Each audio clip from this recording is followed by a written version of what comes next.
devolvo a palavra ao eminente relator.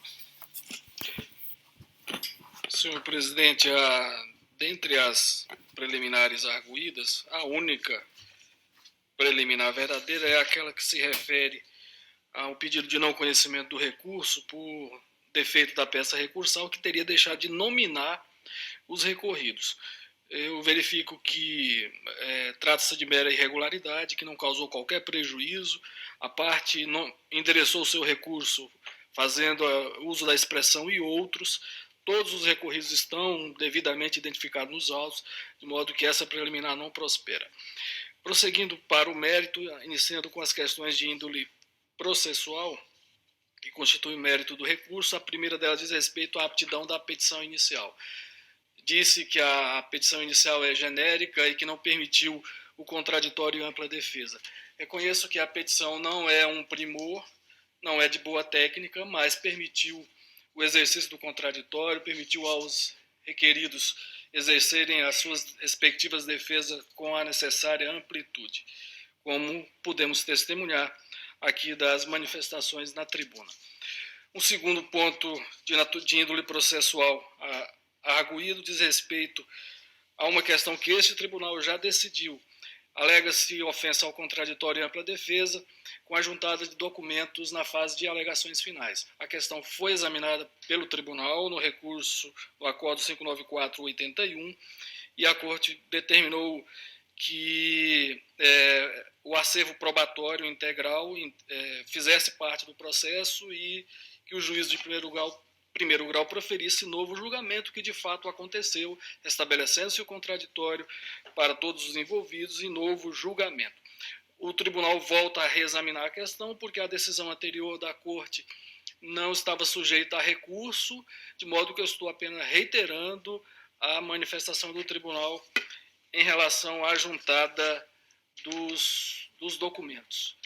Em sede de alegações finais, para entender que não houve qualquer irregularidade. A outra questão posta diz respeito a... Só prosseguir aqui, né? Tentando ser breve nessas questões de índole processual. O outro ponto diz respeito à suposta ausência de legitimidade e interesse, uma vez que o candidato majoritário e proporcional, candidato majoritário estaria recorrendo em desfavor de candidato à eleição proporcional e vice-versa.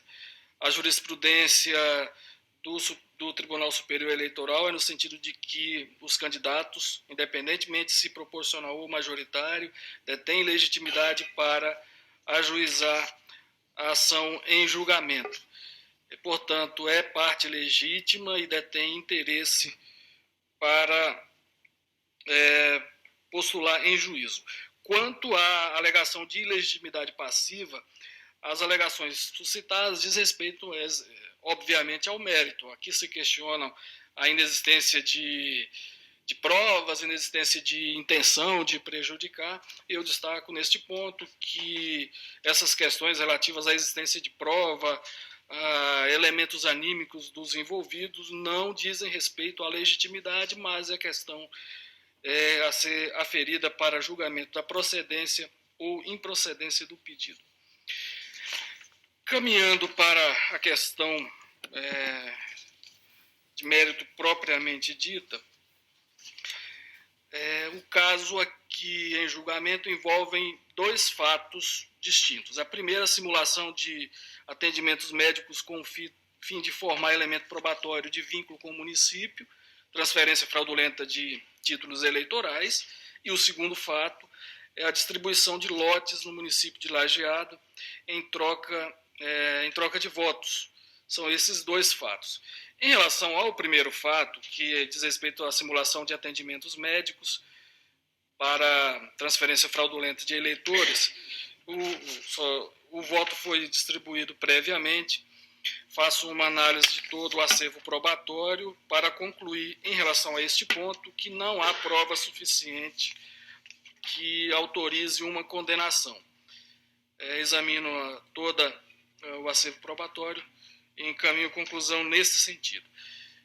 Debruço, então, em relação ao segundo fato, que é a distribuição de lotes em troca de votos em ano eleitoral, sem que houvesse autorização legal ou programa já em execução. A inicial da demanda de investigação foi ajuizada sob a alegação de que a ex-prefeita Márcia da Costa Carvalho encontrava-se no segundo mandato, iniciado em 2016, criou um loteamento irregular no município de Lajeado sem que houvesse autorização legal ou programa social em execução no exercício anterior ao pleito, com a finalidade de captar de forma ilícita votos. E com isso teria beneficiado os candidatos Tércio, Gilberto, Leidiane, Ananias Pereira, Emival, Newton, Manuel das Neves, Adão e Tiago Pereira. Os demandados alegam que havia autorização legislativa para este programa habitacional. Ocorre que a vedação contida no artigo 73 da Lei 9.504, que inicia em janeiro, estabelece que a vedação que se inicia em janeiro do ano da eleição é dirigida à administração pública em sua acepção ampla, alcançando todos os entes da administração direta e indireta.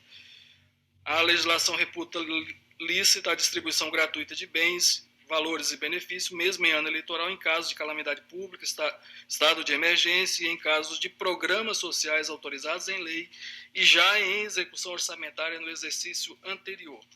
Ao analisar o conjunto probatório, conforme bem pontuado pela sentença do juízo da quinta zona, fica evidente que a Lei 117 de 98, lá de Lajeado, trata de um ato normativo genérico, sem previsão específica para a criação e execução de qualquer programa social. Tal lei apenas permite, de forma ampla, sem estabelecer parâmetros, que o Poder Executivo celebre contratos de comodatos relativos a áreas do patrimônio municipal, assegurando-se aos donatários o direito de preferência para a aquisição. Portanto, não havia uma previsão específica para o alegado programa habitacional. Quanto às provas de que houve distribuição indevida de lotes, o meu voto analisa laudos da Polícia Federal em que há conversas por meio de dispositivos de mensagem, trocas de mensagens, e está transcrito no voto diversos diálogos demonstrando que houve esse loteamento, que houve distribuição sem critério e sem critérios objetivos e com o intuito de favorecer o grupo partidário. Também no laudo da perícia número 519, realizado no notebook do requerido Tiago, diretor de obras e candidato a vereador, diretor imobiliário, foi encontrado uma lista com a divisão dos beneficiários a quem pertencia a cota do loteamento, diversos contratos de imóveis referentes ao loteamento em referência, tem data de criação no ano de 2016. Neste ponto, eu vou pedir permissão à presidência para só uma breve exibição do loteamento referido, que é o ponto... Você fica à vontade, viu? Tem permissão. Só para verificarmos com que riqueza de detalhe o loteamento foi elaborado, contém a planta baixa do assentamento, Chácaras da Serra, com a descrição dos lotes, o mapa dos lotes,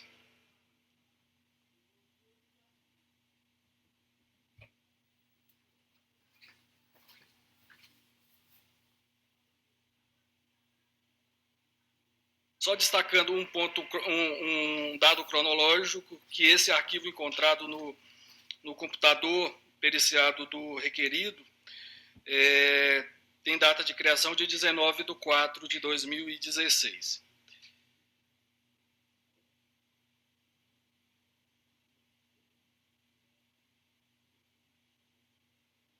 Trata-se da planta baixa do loteamento não está conseguindo visualizar. Se apagar a luz, será que melhora a visualização?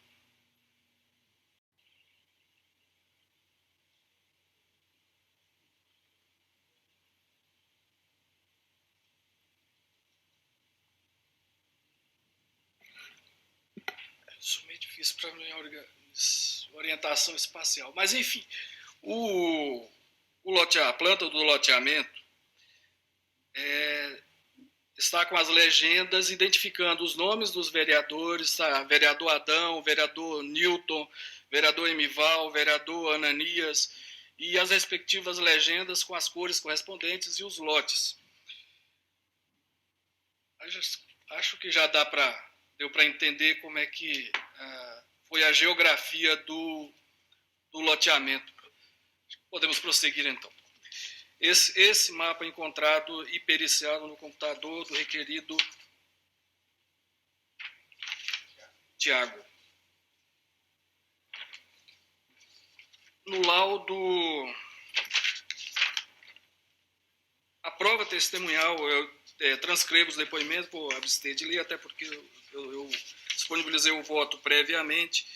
Diversos depoimentos confirmam, por linhas gerais, resumidamente, que esse loteamento foi criado para a prefeita e dividido entre os candidatos a vereador, ou seja, lotearam o loteamento entre os candidatos de interesse da prefeita.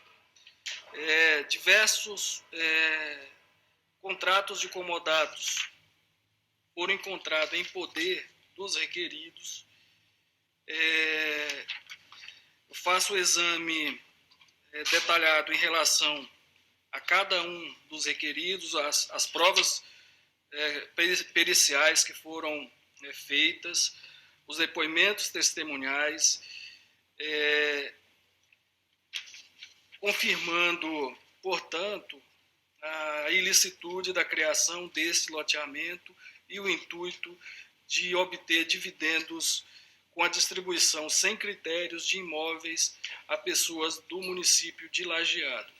O próprio candidato Tiago, na operação da Polícia Federal, ao ser inquirido perante a Polícia Federal, disse que era para finalidades políticas, que era a prefeita que organizou o loteamento, só que após, na fase judicial, aí ele disse não, que era apenas uma brincadeira, que não era nada disso.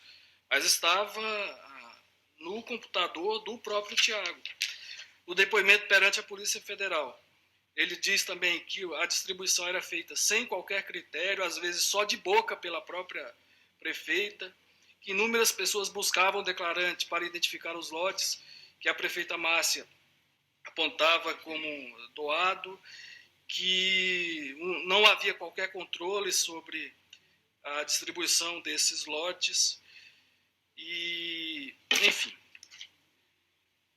Na sequência do voto, todos têm acesso às conversas, faço um cotejo entre as conversas identificadas nos aparelhos telefônicos, os depoimentos das testemunhas, que demonstram que as doações dos lotes foram realizadas em ano eleitoral, não estão abrigadas pela ressalva do artigo 73, parágrafo 10º da Lei 9.504, uma cidade de porte como Lajeado, com 3.334 eleitores, o loteamento se destinava a beneficiar famílias com imóvel, consta 19 pessoas na lista de beneficiários de lotes, causa considerável repercussão, considerando ainda que as promessas de doação com nítida finalidade eleitoreira, operando-se efeito multiplicador e gerando expectativa a inúmeras outras pessoas acerca do direito à moradia. E passo em seguida a examinar, em relação à demandada Márcia dos Reis Carvalho, as provas que foram encontradas, as provas periciais, o cotejo com as provas testemunhais, e neste ponto mantenho a sentença em relação a Márcia. Em relação ao requerido Tiago, com quem foi encontrado o mapa há pouco exibido, de igual forma nas provas periciais, testemunhais, documentais, e mantenho também a sentença da instância monocrática. De igual modo, em relação ao requerido Adão Tavares, estabeleço aqui um exame da prova pericial, da pertinência do nome dele com o loteamento, a listagem de eleitores, e concluo que a condenação imposta está correta. Quanto a Manuel das Neves, de igual modo, o exame da prova colhida, e mantendo também a sentença. Em relação a Newton, faço um exame, mas aqui, no caso, Newton ele foi absolvido. Mas há prova suficiente para a condenação. De igual modo, um conjunto probatório coerente de laudos periciais, documentos encontrados, prova testemunhal, configura um acervo de probatório coerente, de modo que eu reformo a sentença para julgar procedente em relação a Newton Soares para cassar o diploma de suplente, impor multa de R$500 e declarar inelegibilidade. Em relação a Ananias, de igual modo, há prova suficiente para a condenação. Estou reformando a sentença para julgar procedente a cassação do diploma de suplente, pagamento de multa. Em relação ao candidato Emival, a única prova que tem é o fato dele figurar entre os proprietários da cota do loteamento. Não há nada mais além disso.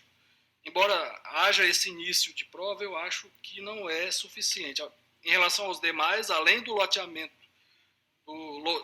loteado o loteamento entre os candidatos, há outros elementos. Em relação ao Emival, fica apenas este elemento probatório que entendo insuficiente para justificar a sua condenação drástica. Em relação à candidata Leidiane Mota, realmente não há qualquer elemento probatório que autorize condenação. Agora, em relação ao candidato a prefeito Tércio Dias Melquides e seu vice, consta da inicial que o atual prefeito e vice-prefeito, respectivamente, foram apoiados pela candidata Márcia da Costa Reis Carvalho, tendo sido beneficiado pela doação de lotes em troca de votos.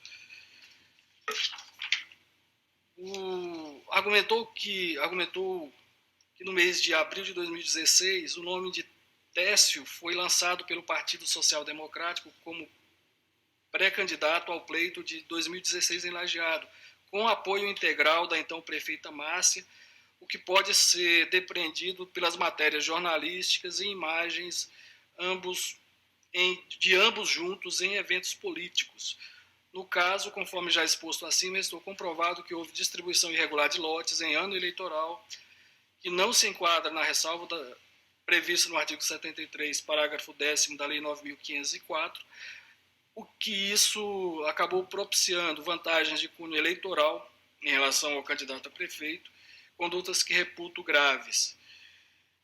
Infere-se do todo o conjunto probatório constante dos autos, que um dos principais beneficiados com os fatos ilícitos antes mencionados foram os candidatos Tércio e seu vice Gilberto Borges. A ex-prefeita Márcia e o atual prefeito Tércio eram da mesma agremiação partidária. A testemunha Leila Márcia Gama afirma que a ex-prefeita decidiu de última hora apoiar a Tércio e sabe que na convenção que a prefeita Márcia resolveu apoiar Tércio. A testemunha Abimael Souza Milhomem também prestou depoimento no mesmo sentido.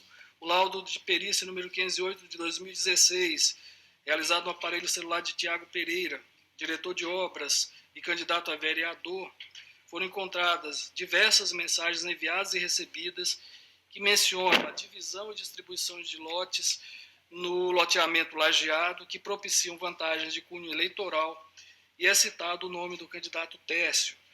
Transcrevo as mensagens, coloco no voto também matéria da própria Prefeitura de Lajeado, em evento realizado no dia 12 de 12 de 2016. A ex-prefeita e o atual prefeito Tércio Dias aparecem juntos em evento. Matéria jornalística datada de abril de 16, também com notícia de lançamento da pré-candidatura de Tércio, no site Conexão Tocantins. Também tem a prova testemunhal. José Pacheco, que confirmou que Manuel procurou sua esposa, a senhora Célia Maria, pedindo apoio para ele e para o candidato a prefeito Tércio Dias, prometendo um lote, o qual não lhes foi entregue. Tem também a prova testemunhal da testemunha Luilson Américo do Nascimento, que confirmou que Newton Santos o procurou, ofereceu um lote no loteamento para que votasse nele, Newton Santos, e em seu candidato a prefeito, Tércio Dias.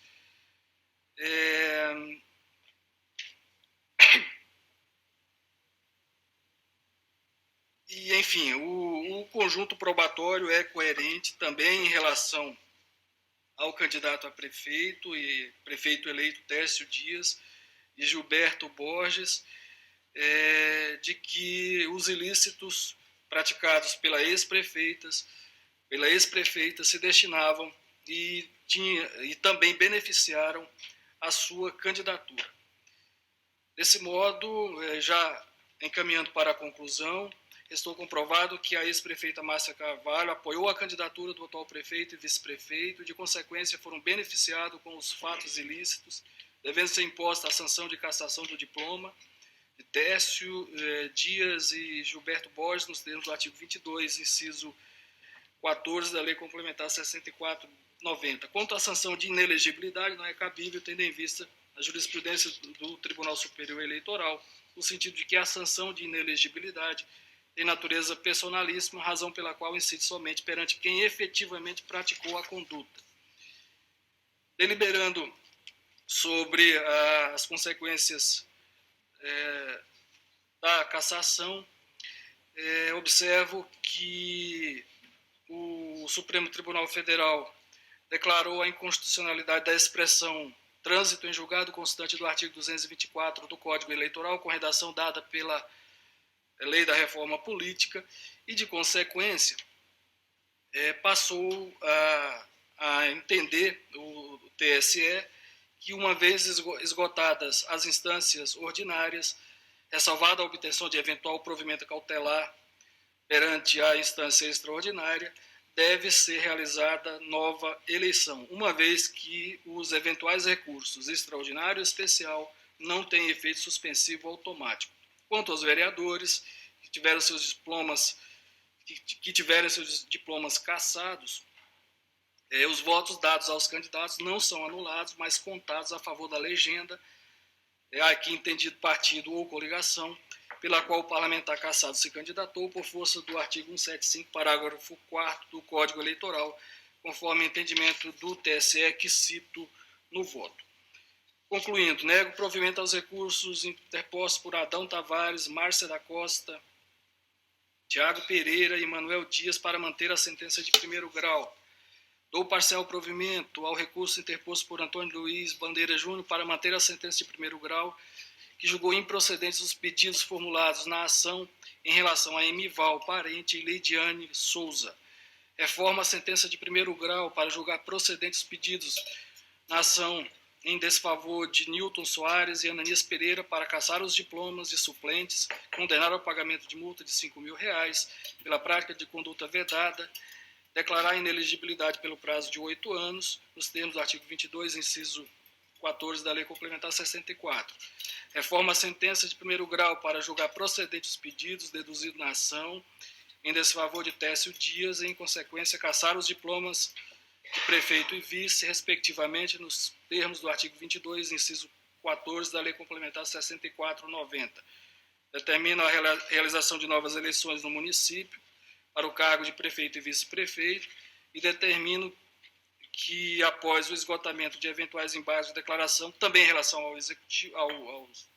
ao prefeito, em relação aos vereadores, também depois de esgotado eventual embargos de declaração, que os vereadores sejam empossados nos cargos e convocados os respectivos suplentes. Convocando-se os respectivos suplentes. Senhor presidente, em resumo, é esse o voto.